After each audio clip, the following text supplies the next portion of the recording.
Sa loob ng halos 4 na dekada, isang brand lang ang tinitingala ng mga basketball player sa buong mundo, ang Nike.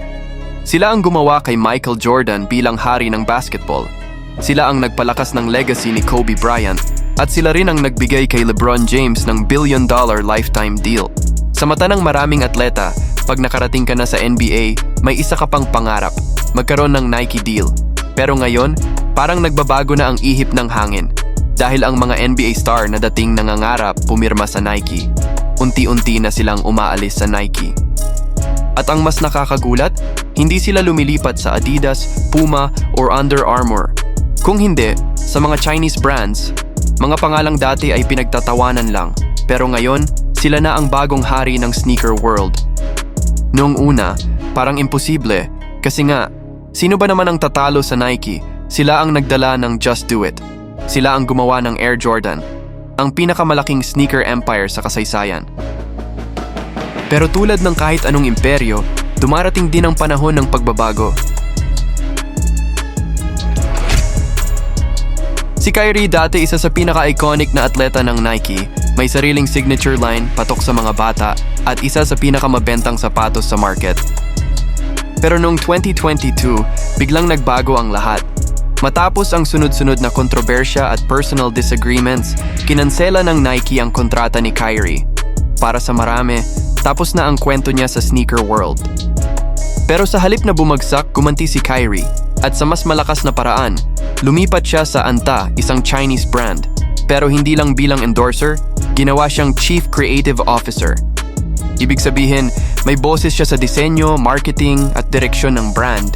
Hindi lang siya mukha ng sapatos. Siya mismo ang nagdidikta kung ano ang susunod na ilalabas.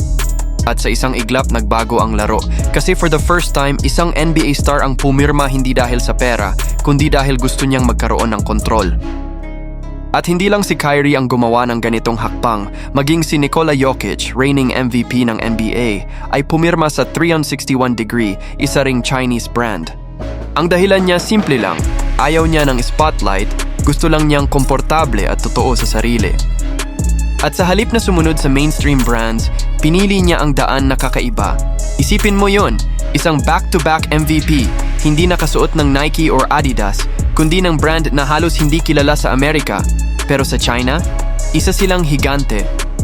Kung babalikan natin ang simula ng movement na to, isang pangalan ang hindi pwedeng makalimutan, Dwyane Wade. Noong 2012, iniwan ni Wade ang Jordan brand para pumirma sa Li Ning. Marami ang nagulat noon, bakit niya iiwan ang Jordan, ang pinakaprestihiyosong sub-brand ng Nike? Pero malinaw ang sagot ni Wade. Gusto niyang magmay-ari, hindi lang ng sapatos niya, kundi ng legacy niya. Sa Li Ning, binigyan siya ng sariling linya, Way of Wade. Hindi lang endorsement, kundi partnership. At dahil doon, nagbukas siya ng pinto para sa mga susunod na henerasyon ng players na ayaw lang maging modelo, kundi maging creator. Pero bakit biglang lumakas ang impluwensya ng mga Chinese brands?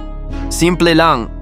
Si Yao Ming, nang pumasok siya sa NBA noong 2002, binuksan niya ang pintuan ng China sa global basketball scene. At kasabay noon, tumubo ang isang napakalaking market. Isipin mo, bilyong-bilyong fans, lahat gustong bumili ng sapatos ng idol nilang Chinese star. Kaya habang ang Nike ay abala sa US market, ang mga Chinese brands naman, Li Ning, Anta, 360 Walker, Peak, ay tahimik na lumalakas sa Asia. At ngayon, hindi na lang sila nakikipagsabayan.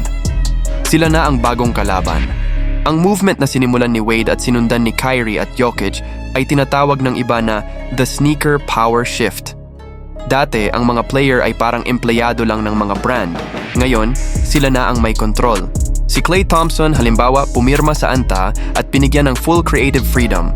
Si Gordon Hayward at CJ McCollum, parehong may signature lines sa mga Chinese companies.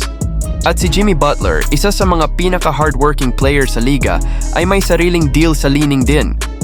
Hindi lang nila sinusunod ang uso. Sila mismo ang gumagawa ng bagong trend.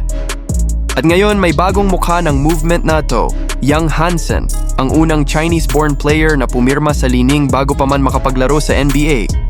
Isipin mo yon, isang rookie na galing China may signature deal agad. At para sa maraming fans sa Asia, isa itong simbolo ng national pride. Parang sinasabi ng buong China, hindi lang kami bumibili ng sapatos, gumagawa na rin kami nito. Ngayon, habang patuloy ang pagbabago sa sneaker culture, isang bagay ang malinaw.